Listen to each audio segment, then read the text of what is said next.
नमस्कार मित्रों, मैं आज की आवाज सृष्टिवर्ष ने आप सभी का स्वागत करती हूँ आज के पॉडकास्ट लहर में। और आज लाई हूँ पानी की चिट्ठी सिक्किम से। मानव शरीर 5 तत्वों में से बना होता है: मिट्टी, पानी, अग्नि, वायु और शून्य। इन्हें पंच महाभूत या पंच तत्व भी कहा जाता है और इन्हीं में से एक है पानी।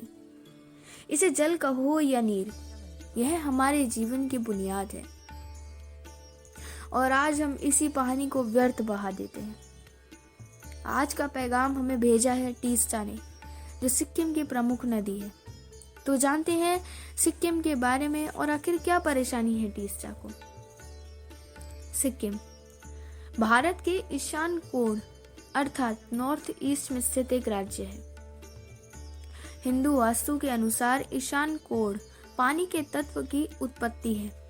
कहते हैं इस दिशा में काफी प्राकृतिक संग्रह देखने को मिलता है और इस बात का प्रमाण हमें भारत की 7 बहनें और उनमें से एक सिक्किम राज्य से मिलता है।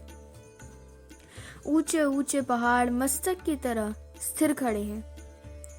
अनेक स्वच्छ जल वाली नदियां किसी स्त्री के केशों की तरह सर्वत्र फैली हैं। सभी जगह हरियाली और शांति, मानो जैसे पूरा राज्य बर्फ की चादर ओढ़े सो रहा हो। अलग अलग जनजाति के लोग, उनकी रंग बिरंगी वेशभूषा, खान पान, सिक्किम के अलग अलग त्योहार राज्य को विशेष दर्जा दिलाते हैं। सिक्किम की नदी टीस्टा, जो पिछले कई वर्षों से निश्चल बह रही है और पूरे राज्य का पोषण कर रही है, आज उसे रोकने कई बांध बना दिए गए हैं। तो देखते हैं क्या कहना चाहती है टीस्टा हम सभी से।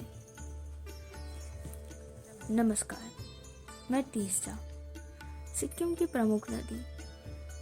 मेरा जन्म सोलामो लेक से हुआ। भिन्न भिन्न प्रकार के जलीय जीव और पेड़ पौधों का वास मुझ में है। खेतों में फसल और जीवन को संभव बनाने में मेरा बहुत बड़ा हाथ है। परंतु आज के युग में मानव मेरी दुर्गति कर रहा है। बांध बनाकर मेरे जीवों के लिए नदियां अब तालाब बन गई हैं।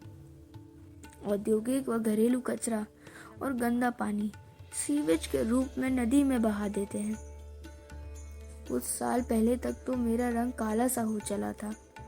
प्रदूषित हवा और पानी से मेरे जीव मर से गए थे। नदी में पेड़ पौधे और बाकी सारे जानवरों के अलावा कचरा ज्यादा दिखता था। परंतु कुछ वर्षों से सिक्किम के लोग जागरूक हो गए हैं। सभी एक साथ मिलकर कदम उठा रहे हैं। मेरे और बाकी नदियों के संरक्षण के लिए सरकार ने प्लास्टिक का उपयोग पूरी तरह से बंद कर दिया है। बांध भी कम ही बनाए जाते हैं। वर्षा के जल का संरक्षण करना शुरू करा है। बम्बू की बोतल और कपड़े के थैलों के जैसे चीजों का इस्तेमाल करना शुरू किया है।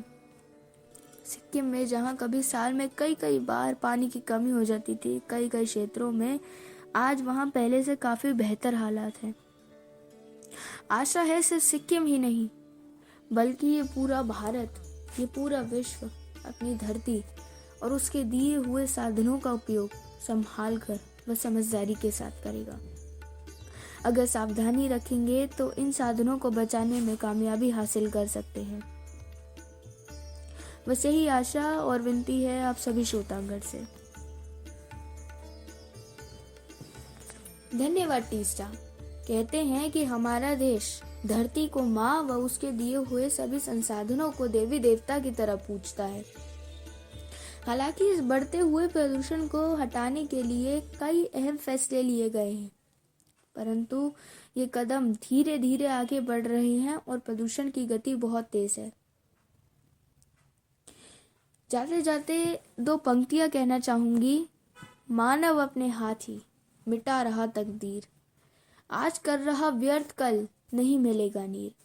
अगर आप सभी इन 2 पंक्तियों का अर्थ समझते हैं तो कृपया करके अपने घर से छोटी शुरुआत कीजिए। पानी को बचाइए, इन सभी संसाधनों की इज्जत कीजिए।